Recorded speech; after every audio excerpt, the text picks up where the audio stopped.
ఇది చాలా పెద్దది. ఇది కూడా ఇట్లాంటిదే, సర్ స్పెషల్ ఇంటెన్సివ్ రివిజన్. ఈ సర్ అనే దాని మీద సుప్రీంకోర్టులో కేసు విచారణకు తుది తీర్పు ఈరోజు ఇచ్చారు. నిన్నటి నుంచి దానికి సన్నాహాలు జరుగుతున్నాయి. సుప్రీంకోర్టు తీర్పు ఒక షాక్ అని చెప్పాలి మనం.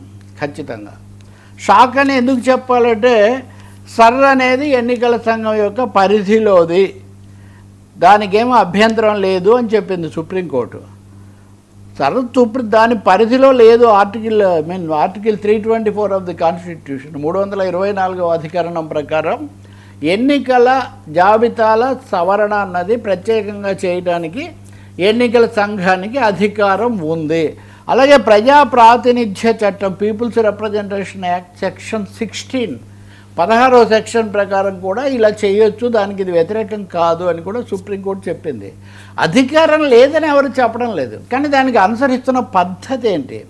సుప్రీంకోర్టు ఈరోజు తీర్పు రిజర్వ్ చేసి మరి ఏం చెప్తుందంటే, ఇది well with in the frame of constitutional arrangement, అదేమి అధిగమించడం లేదు అని చెప్పింది.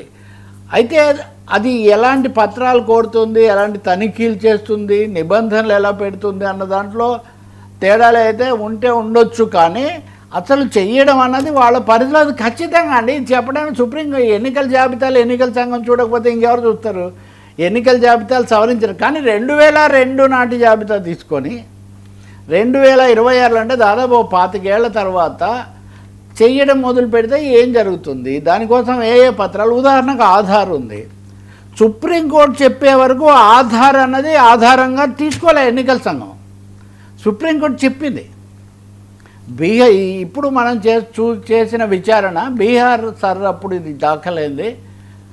ఆ తర్వాత తృణమూల్ కాంగ్రెస్ వాళ్ళు బెంగాల్ నుంచి చేశారు, PUCL people's union for civil liberties అనే వాళ్ళు వేశారు, ఒకరిద్దరు వ్యక్తిగతంగా వేశారు. వీటన్నిటిని కలిసి సుప్రీంకోర్టు ధర్మాసనం ఈ తీర్పిస్తుంది. సో టెక్నికల్గా సాంకేతికంగా అందులో పొరపాటు ఉండకపోవచ్చు, కానీ సమస్య ఎక్కడ వచ్చిందంటే లాజికల్ డిస్క్రపెన్సీస్, తార్కికమైన అసంబద్ధతలు.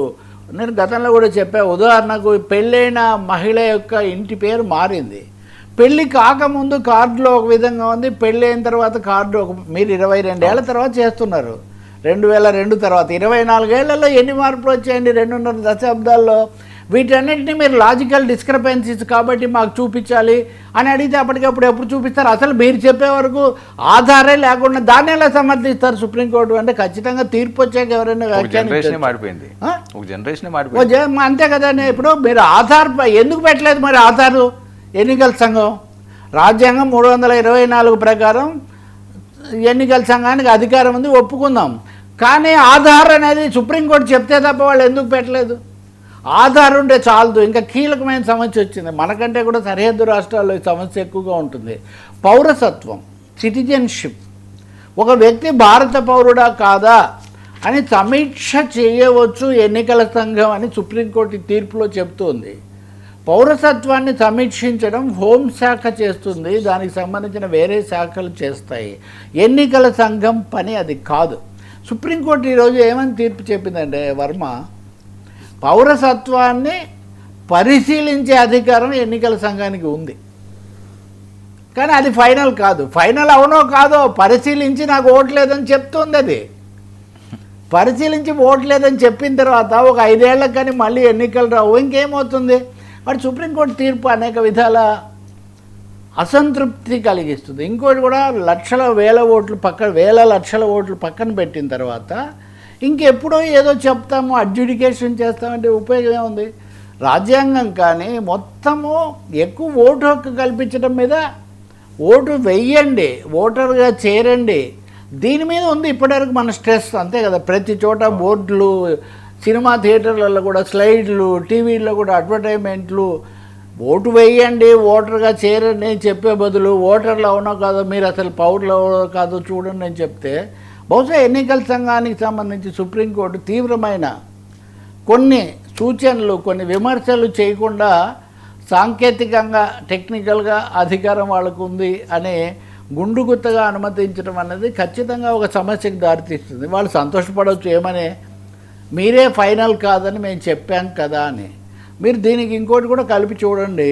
నిన్ననే హోంశాఖ భారతదేశ జనాభా అసహజంగా పెరుగుతుంది కాబట్టి దీన్ని సమీక్షించడానికనే ఒక కమిటీ వేసింది, ఒక కమిషన్ వేసింది.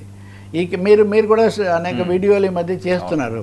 ఈ కమిషను సరిహద్దు రాష్ట్రాల్లో మొత్తాన్ని జనాన్ని తీసుకొని వాళ్ళు భారత పౌరులు అదో కాదో తేలుస్తామని వాళ్ళని కొన్ని చోట్ల శిబిరాల్లో పెడుతుంది. ఏం జరుగుతుందండి దానివల్ల?